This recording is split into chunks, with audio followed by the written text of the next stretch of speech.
Hello? Use a lot? Hello, can you hear me? Of course, yes.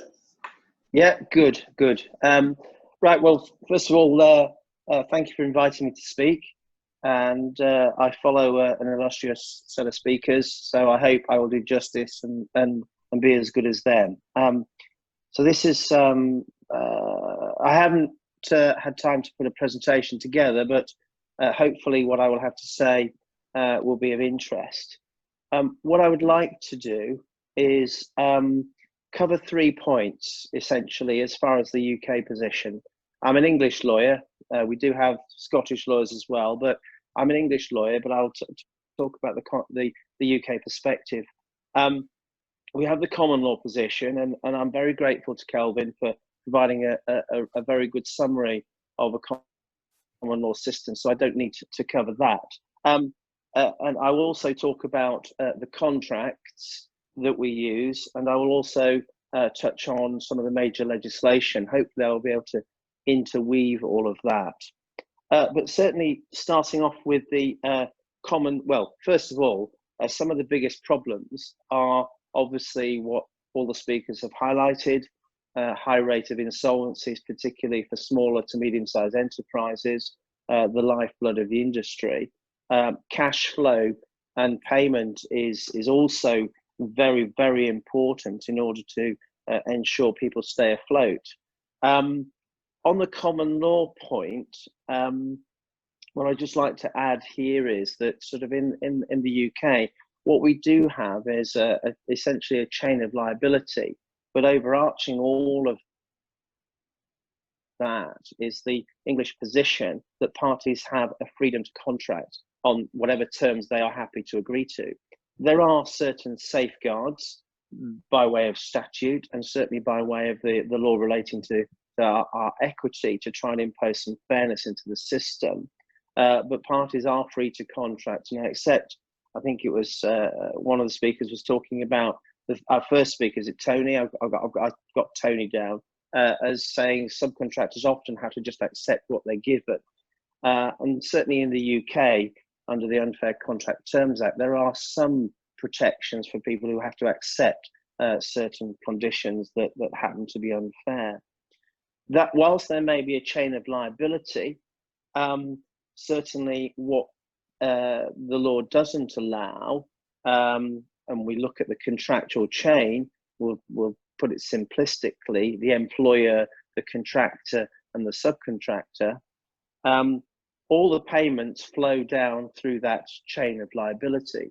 And as far as any direct payments are concerned, for example, from the employer down to the subcontractor, if the contractor isn't actually passing it on or isn't actually paying, those can cause difficulty.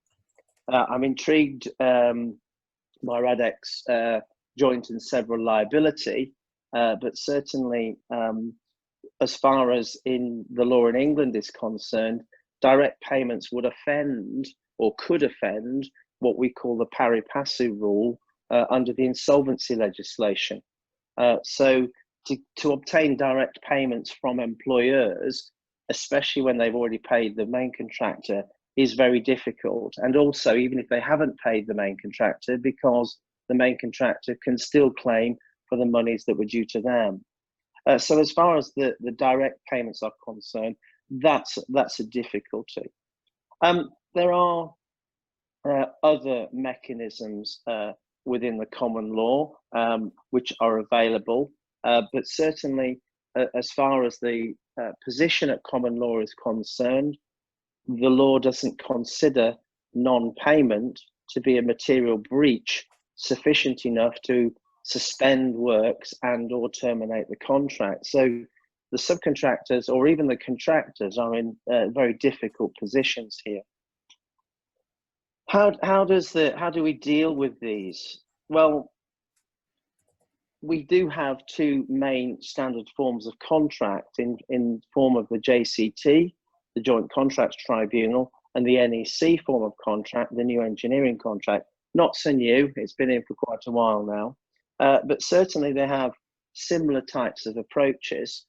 all of the contractors and subcontractors, because there are families of suites, are entitled to interim payments. But historically, and certainly as far as JCT is concerned, it was recognised that those interim payment mechanisms were open to abuse, and which is why we brought in the Housing Grants Construction and Regeneration Act, which was amended in 2013, and I'll come on to that in a minute. But what I will refer to it as generically as the Construction Act. So as far as the contractual position is concerned, I'm going to dip into the fact that historically contracts were managed and still are managed by employers' agents, contract administrators, engineers under the ICE conditions, similar sort of role as might be the engineer under the FIDIC conditions of contract, and they would actually certify payments. Now, whenever a payee went off to court with a certificate in their hands, this was pre-Construction Act, the courts would generally look at it as almost being what we would call like a check,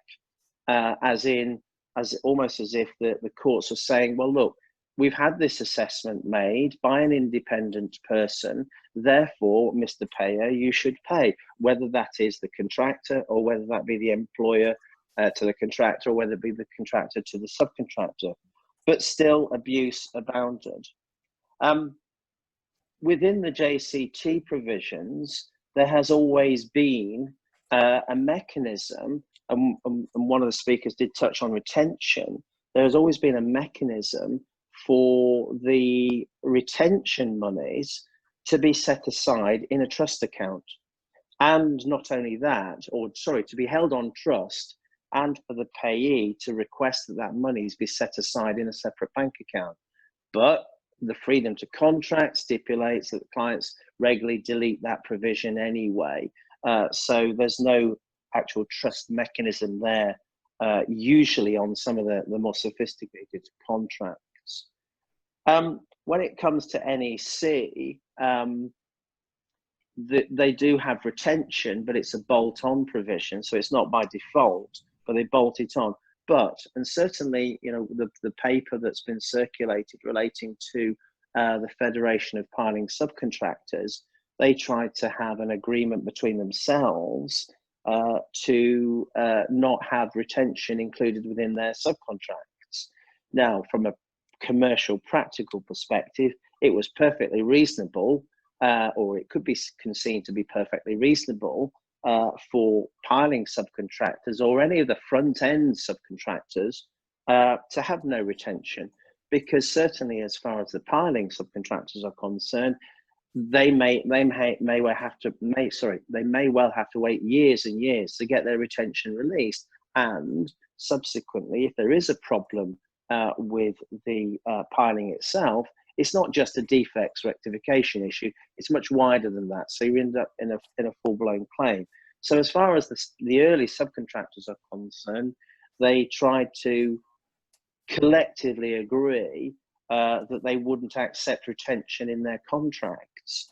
It offended the anti-competition principle, so they've had to deal with that. But there's some light in the NEC option for retention, because there is a mechanism for having what's known as a retention-free amount. So the early payments that go to the main contractor could actually be retention-free, which would commercially allow the main contractor to pay their early subcontractors in full. I mean, certainly as far as retention is concerned, there is the public sector in England and the UK are being urged to do away with it and look at retention bonds. But of course, that's an extra administrative layer. What is interesting to note, and unfortunately, there have been a whole host of, I wouldn't say the difficult times for us, particularly the most recent pandemic, but also we had to deal with, our Parliament had to deal with Brexit, and still not resolved yet. But there has been a bill on the bill trying to get through Parliament for a number of years to actually outlaw retention. And if retention is included, that it be put in what's known as a rent deposit scheme. So the money is actually set aside. Now, retention is very, very important. Some of you may well have heard of the collapse of Carillion recently. Just read a note to suggest that Carillion were holding something like £800 million. I'm not quite sure what that equates to the US dollar value, but certainly £800 million worth of retention from their subcontractors. That's a lot of money to keep in the bank away from of somebody else's money. So looking at the contracts themselves, there have always been interim payment mechanisms, but they have always been abused. And certainly, you know, we had pay when paid clauses, we had pay when certified clauses, pay what certified clauses, so that subcontractors would have to wait a long time to get any money out of the main contractor. How did we deal with it? Well, certainly as far as the Construction Act is concerned, that came in 1996. It fixed a particular regime for the contracts to have. It stuck to the certification mechanism, but we had the specific dates. We had a due date, a payment notice, which would equate effectively to the certificate from the employer's agent. We would then have the opportunity for the employer to say, actually, I'm not going to pay everything that you've claimed or has been certified, and for these reasons. So they would set out the reasons why they're not paying it in full. And then what we do have is a final date for payment when the sum should be paid. Now, that mechanism has found its way into the two standard forms of, well, in all the standard forms of contract, but particularly the two that are used for most construction projects. I'm interested in Kelvin's note about, I think he said something like the contractor being handicapped in adjudication, such that, from what I understood it, Kelvin, was that, if the contractor doesn't raise a complaint and the subcontractor or whoever goes off to adjudication, they can't subsequently raise that complaint later.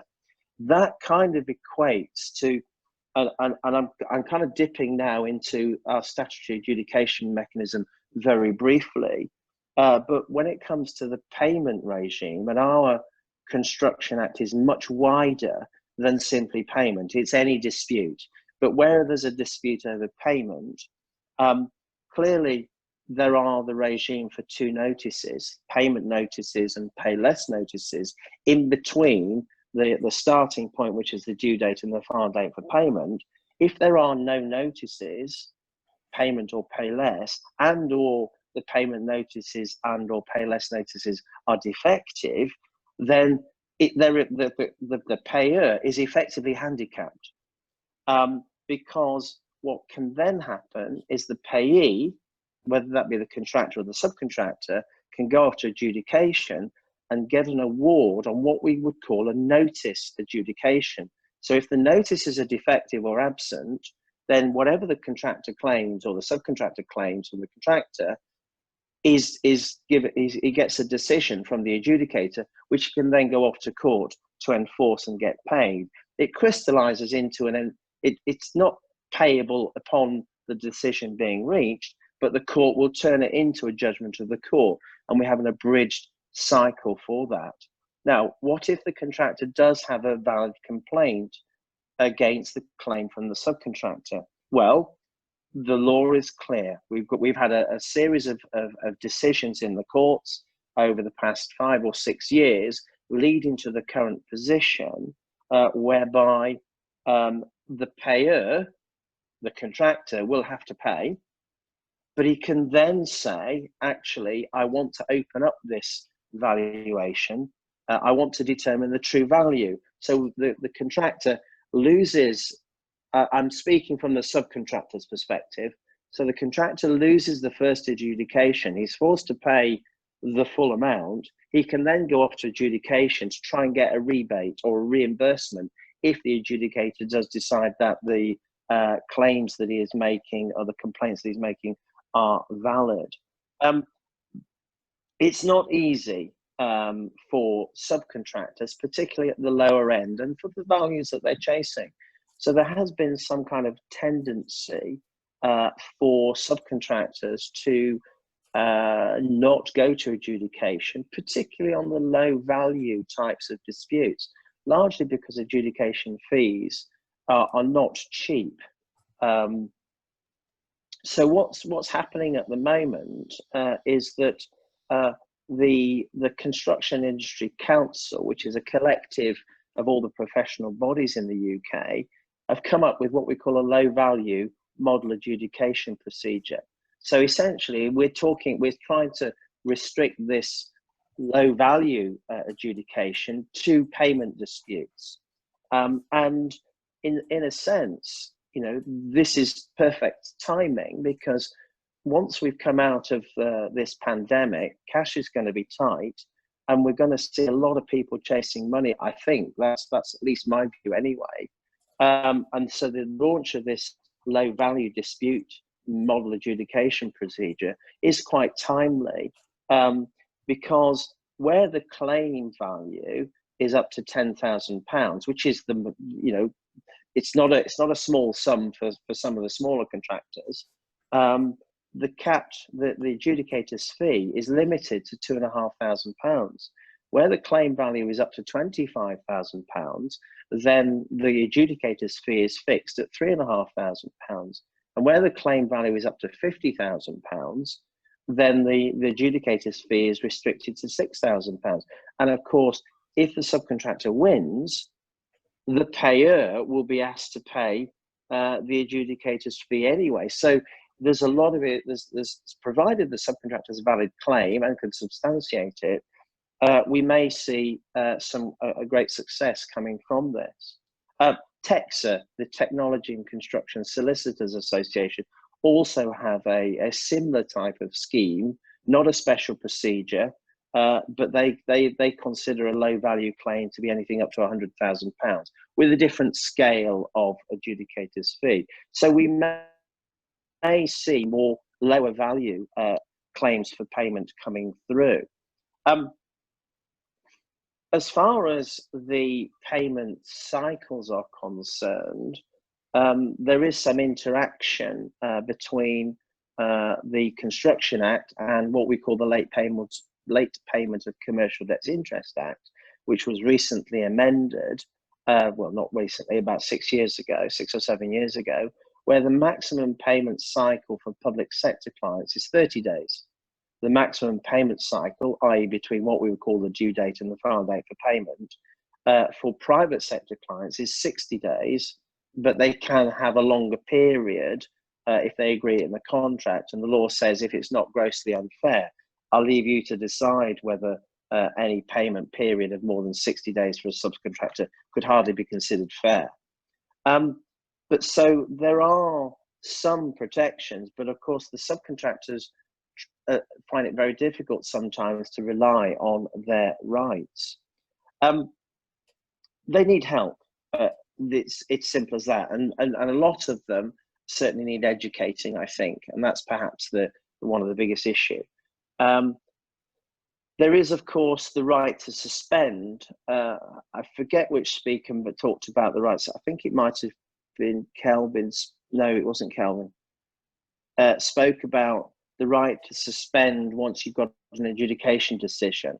Whereas in the UK, we have this payment cycle where you've got the due date, the payment notice, the pay less notice, and the final date for payment.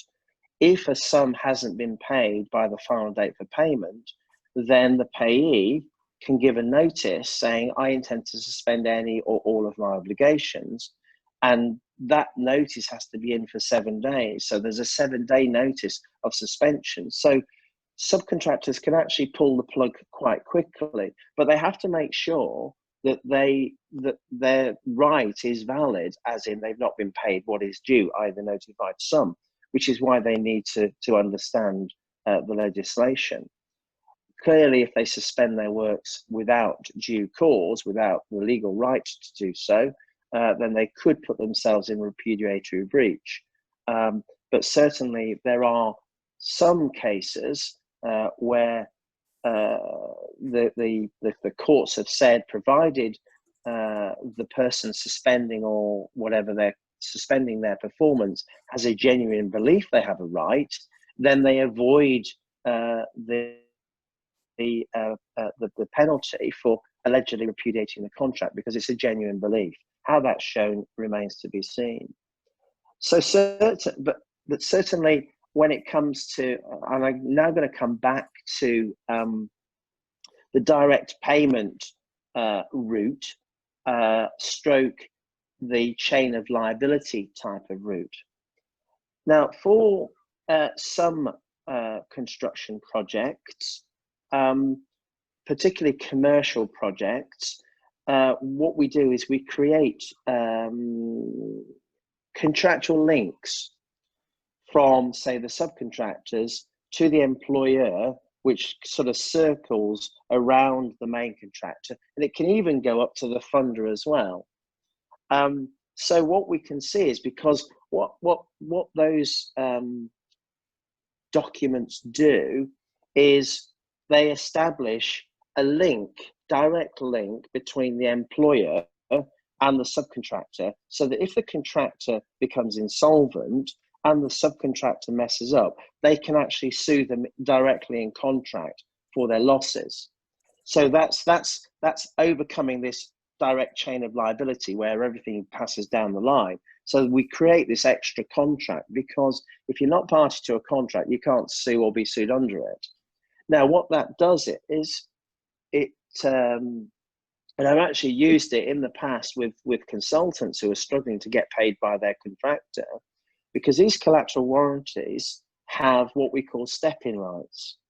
Now, as far as those step-in rights are concerned, if the contractor becomes insolvent, then the employer can actually take over the subcontract or the subconsultant contract, so that there's no loss of continuity. And so and there are mechanisms within there in order for the employer to directly step into those sub-consultants, those subcontracts. But there's a like risk, there's a vice versa obligation placed on the provider of the warranty, that contract, the contracting party, where that right to step into arises, i.e., if there comes a point where the subcontractor is getting fed up, he's not getting paid, and he wants to suspend his performance, and certainly the JCT forms of contract and the NEC forms of contract have rights to terminate contract in certain circumstances. They're slightly different, but there's no need for me to go into them today. But there are mechanisms within those where the contracting parties can terminate their contracts if they're not being paid. So that gets around the common law prevention bit. They're not allowed to common law. But if the warrantor has a problem and he wants to suspend and or terminate, he has to tell the beneficiary of the warranty. So if that happens to be the employer and or the ultimate funder of the project, then these guys get wind of the fact that there is a problem down the line.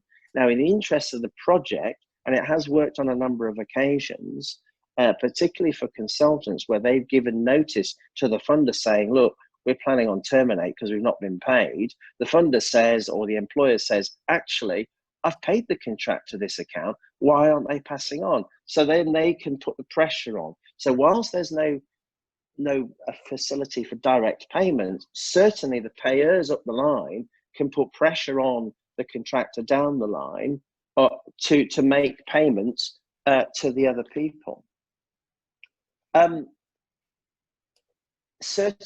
Also within contracts, what we have seen is involvement in payment down the line.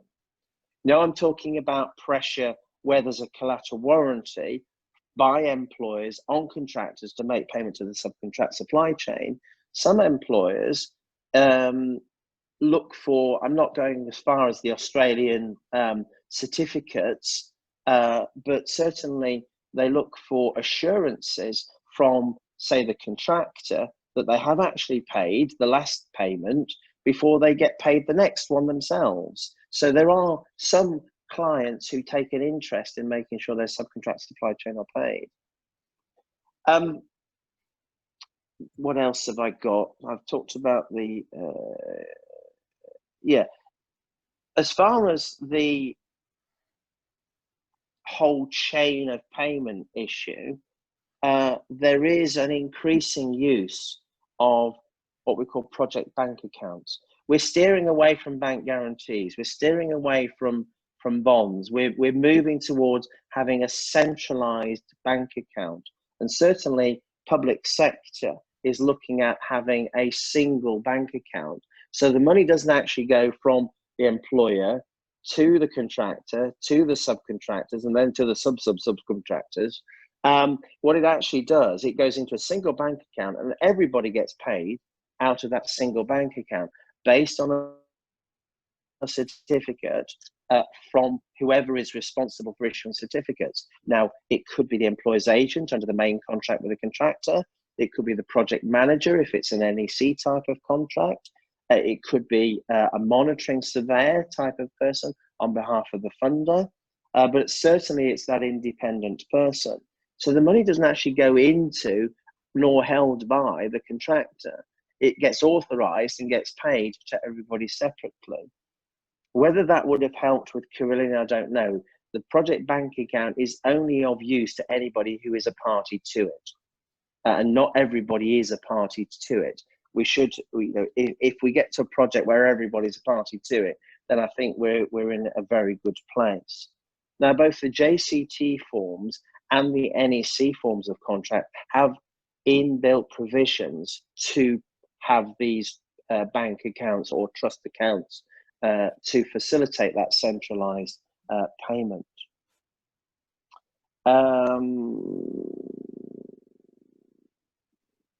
I think that's all I want to say on anything legal or contractual. But what I would say is that from a commercial perspective, and look, I know it's tough, particularly for subcontractors who just have to take whatever they get from main contractors.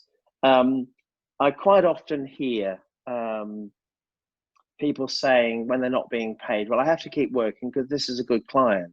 And I turn around to these people when we're discussing this, and I say, a good client isn't one who gives you work and expects you to keep doing it for free and not paying you. A good client is one who pays. Now, I know it's tough because certainly for the from a commercial perspective, and I think subcontractors ought to be educated in this way, but they need to keep an eye on their debt. As part of the Carillion collapse, there was a subcontractor that was owed £600,000 by Carillion, and as a result, he went insolvent. Now, each company, each business does have a responsibility, from my perspective, of managing their exposure. They do need to be thinking very carefully about suspending their performances. They suspending their obligations. They do need to think carefully about whether they need to carry on working for this particular client at all. Back in 2012, a glazing company hit the headlines because they refused to do any more work for a particular major contractor. And of course, that got everybody thinking. Now, there does come a point where you think, actually, it's too much. Subcontractors need to think about whether it's too much hassle. I'm not saying subcontractors should club together and refuse to do any work for any particular contractor to kickstart them into paying, but certainly there is some kind of responsibility on the individuals to not try and be a charity. Round about that time, UK government started talking about naming and shaming late payers, non-payers. That didn't really get off the ground, but certainly subcontractors or any payees need to look very carefully at how to manage that risk of exposure and think, do I really need to carry on working for these people? Or do I need to explore other markets? But I know it's tough. Subcontractors, contractors have overheads they need to pay for. They need the turnover. But certainly the starting point for our legislation is pay now, argue later. Use the legislation to do that, and then carry on. I think I've overrun my time, but that's all I have to say. Thank you.